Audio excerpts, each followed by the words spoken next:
Are you guys tired of seeing this in your games? Are you the one going jungle and you have your Cinderace coming in your lanes trying to steal your jungle from you, always taking your core fish? Well, you too can have it happen to you still, regardless, in Master Rank. We're going to dive into it. Hop into this Venusaur game in Master Rank in the jungle, coming at you here with a very, very fun tank Venusaur build, pushing 100k DPS, no problem. And here we go, as you see, Score Bunny comes up here, and what does he do? Steals my core fish. So what happens? I'm level 4.5, almost level 5. Because Corefish decides to be, you know, what's that word, a Karen? I guess we can call him a Karen, why not? Nobody likes Karen, you know what I mean? But at the end of the day, Karen is pretty much in every one of your games, right? Every single game, there's a Karen. Whether it's a Cinderace, whether it's a Zeraora, whether it's a Zeraora getting absolutely destroyed by Razor Leaf, because, you know, Zeraora is a busted Pokemon. Deserved that one. But at the end of the day, it's just like, what are you supposed to do? But we're going to get into it. Good morning, good evening, good afternoon to all those around the world. Welcome back to the Pokemon Unite video featuring Venusaur down here in the Master Rank, coming through the jungle, stealing both berries from the spot lane, because they don't need them, it's fine.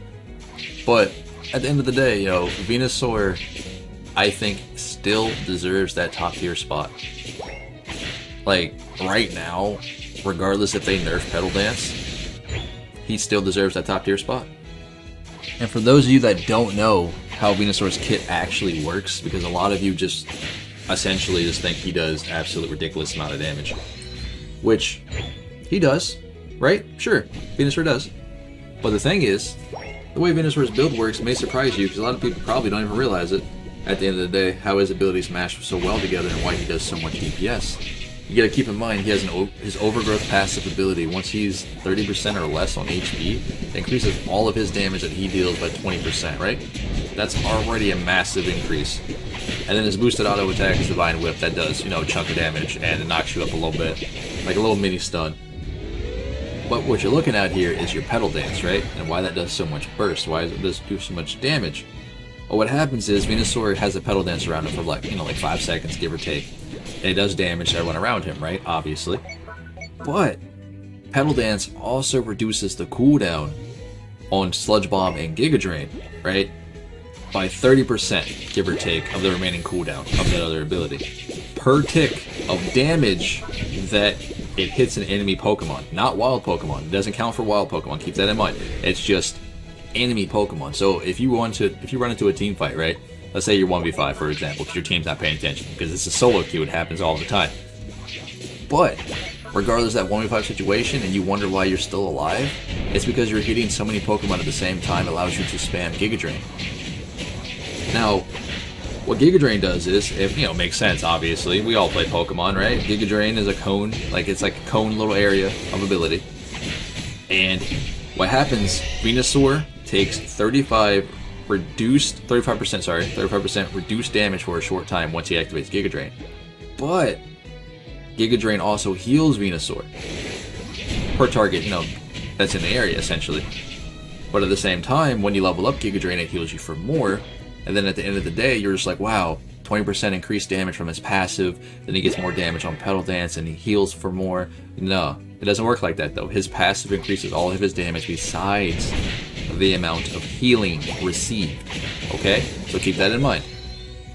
But at the end of the day, this Pokemon right now in the metagame is still nuts. And that right there, that engagement really ticked me off, because I'm sitting here on top of them and my Unite move decided to go attack these for some obvious reason. I couldn't figure it out. But you see this? I'm still sitting here trading with this Cramorant.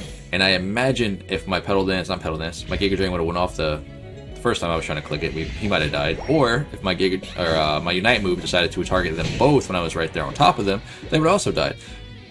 But that's besides the point. Y'all saw what can happen with Venusaur. And at the end of the day, I'm not even running full DPS build. No, I don't need to do that. Because again, think about this. In solo queue aspect, we all know what Venusaur does, right? Sure, 9 out of 10 you might have that one Venusaur player that runs in with Solar Beam. Alright, we'll count for that. But let's say you're playing Venusaur, right? And your team ain't really following you up on objectives or what have you. And your objective Venusaur is, you know, run in there and do damage. Well, let's say you run in there and do damage. What happens? Your team's not following you, you just instantly die, right? In solo queue, dude, I've been running nothing but tank items on Venusaur. that's it.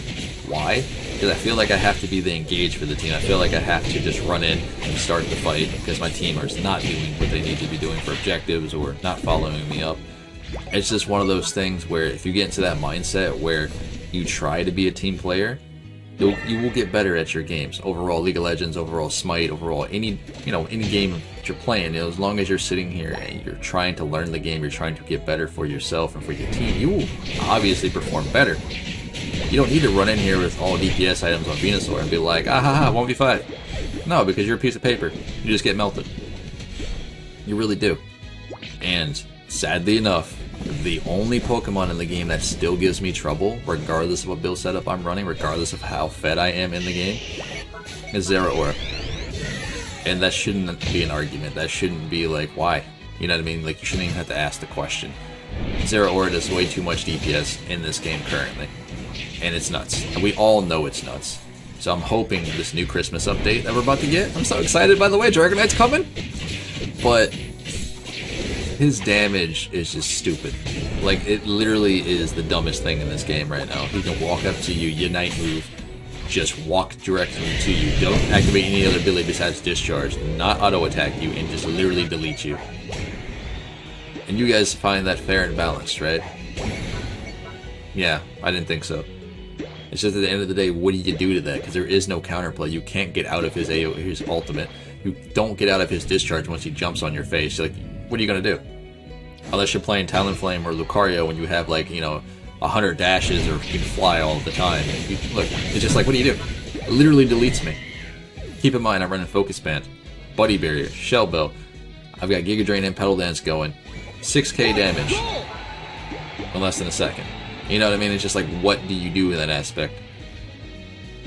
Discharge did more damage than his Unite move, by the way, as you saw. About 3,000 damage was that from Discharge. But that's fair and balanced though, right? But other than that though, other than Zeraora, you literally don't have to worry about nobody. You can sit inside of a team fight with Charizard on your face with his Unite move and do just fine. Because again, you gotta keep in mind, you're hitting multiple targets with Petal Dance, multiple targets with Giga Drain, you have the sustain, you have the tanky items to keep you up in team fights. You're doing just great. Now mind you here, Zapdos is gonna spawn, right? And we all know what's going to happen. Zeraora is going to jump on all of us and discharge and kill us, right? Because that's just how this game works. I see my champ off here, 1v3. Obviously, this probably wasn't a smart play, but I did not want him to die. I know he had his Unite move. He went straight for Cramorant. Turn my focus, we kill Cramorant, because I know Cramorant has Unite move as well. Lucario is over here trying to take down my Ninetales. I try to focus that real quick. I'm trying to be, like I said, I'm trying to be that team player and help out.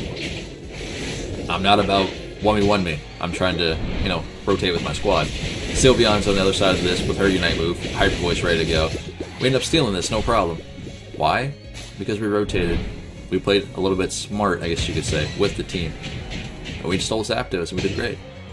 It's just like, in that type of mindset there, you always have those players where, gotta get Zapdos, gotta rush Zapdos, gotta do this, and this. Keep in mind, we didn't have to do that. In this sense, you know what I mean? We didn't have to just rush in there and do Zapdos. All we had to do is wait until the enemy team makes a mistake. And that should work on both situations, but in solo queue games, 9 out of 10 it doesn't. What i.e. with Venusaur, it doesn't matter, because when you jump into that pit with Zapdos, you're dealing damage to everything around you. You're staying alive with Giga Drain, Petal Dance. You may have your Unite move up. Depending on your item build, you may just burst everybody down. But regardless, you're there to get the objective with your team. You ain't here to just 1v5 trying to carry the whole game. Yeah, keep that in mind. Do a little dance with Sylveon, because we did a good job. Yeah, that's right. Good job, buddy. It was pretty good.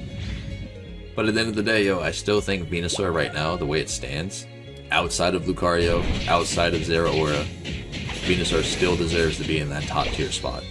And I don't think there should be an argument. When I'm sitting here doing 100k DPS games, I'm doing over 80k DPS games as tank Venusaur. I think it's pretty good. And it's the same thing in any other MOBA. Just because you're a tank doesn't necessarily mean you can't deal DPS. No. The longer you're alive in a team fight, guess what? The more damage you deal, right? And it's no different than Pokemon Unite. But hey, hopefully you guys enjoy. Get ready for the new Christmas update. I have a lot of content coming up for you guys. Dragonite's coming out here on the 20th, I believe, and we will be doing giveaways for Dragonite. You know, I'll be doing what I normally do, pop the code in the videos when Dragonite is released, but each their own. Join that Discord, smash that like button, come tell me I suck. I'll catch you guys in the very next Pokemon Unite video. This has been Pawseplays. I'm gonna head out. Enjoy the rest of your day.